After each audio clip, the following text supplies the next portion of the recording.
ನೋಡಿ, ವರ್ತೂರಿನ ಭಾಗವನ್ನ ನಾವು ಗಮನಿಸಿದ್ವಿ. ಯಾವ ರೀತಿಯಾಗಿ ಮಳೆಯಾಗಿದೆ, ಮಳೆಯಿಂದ ಏನೆಲ್ಲ ಅವಾಂತರ ಸೃಷ್ಟಿಯಾಗಿದೆ ಅಂತ ಹೇಳಿ. ಇನ್ನು ಯಶವಂತಪುರ ಭಾಗಕ್ಕೆ ನಾವು ಹೋಗೋದಾದ್ರೆ, ಯಶವಂತಪುರದಲ್ಲೂ ಕೂಡ ಅದೇ ರಾಗ, ಅದೇ ಹಾಡು, ಅದೇ ಪರಿಸ್ಥಿತಿ.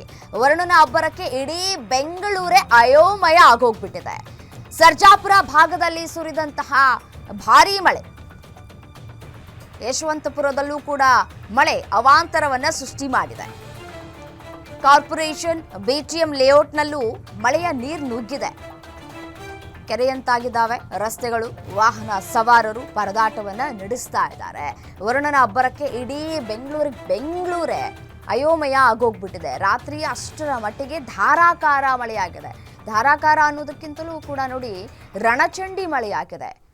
ನೋಡಿ, ದೃಶ್ಯದಲ್ಲಿ ಗಮನಿಸ್ತಾ ಇದ್ದೀರಿ ಯಾವ ರೀತಿಯಾಗಿ ಮಳೆಯ ನೀರು ನಿಂತಿದೆ. ಅಲ್ಲಲ್ಲೇ ವಾಹನಗಳನ್ನು ನಿಲ್ಲಿಸ್ಕೊಂಡು ಮಳೆ ನಿಲ್ಲುತ್ತಾ ಏನೋ ಅಂತ ಹೇಳಿ ಕಾದಿರುವಂತಹ ದೃಶ್ಯಗಳು ನೋಡಿ, ಎಷ್ಟರ ಮಟ್ಟಿಗೆ ನೀರು ನಿಂತಿದೆ ಅಂತ ಹೇಳಿ. 2-3 ಅಡಿ ನೀರು ನಿಂತು ವಾಹನಗಳೆಲ್ಲವೂ ಕೂಡ ನೀರಿನಲ್ಲಿ ಮುಳುಗಿ ಹೋಗಿದ್ದಾವೆ. ಎಂಜಿನ್ಗೆ ಏನಾದರೂ ನೀರು ಹೋದರೆ ಅಲ್ಲಿ ಕತೆ ಮುಗೀತು. ಒಂದು ವಾಹನ ಏನಾದರೂ ನಿಂತ್ಕೊಂಡ್ರೆ ಅದರಿಂದ ಹಿಂದೆ ಬರುವಂತಹ ವಾಹನಗಳು ಕೂಡ ಅಲ್ಲೇ ನಿಂತ್ಕೊಳ್ಳುತ್ತೆ. ಒಂದಷ್ಟು ಟ್ರಾಫಿಕ್ ಜಾಮ್ ಉಂಟಾಗತ್ತೆ.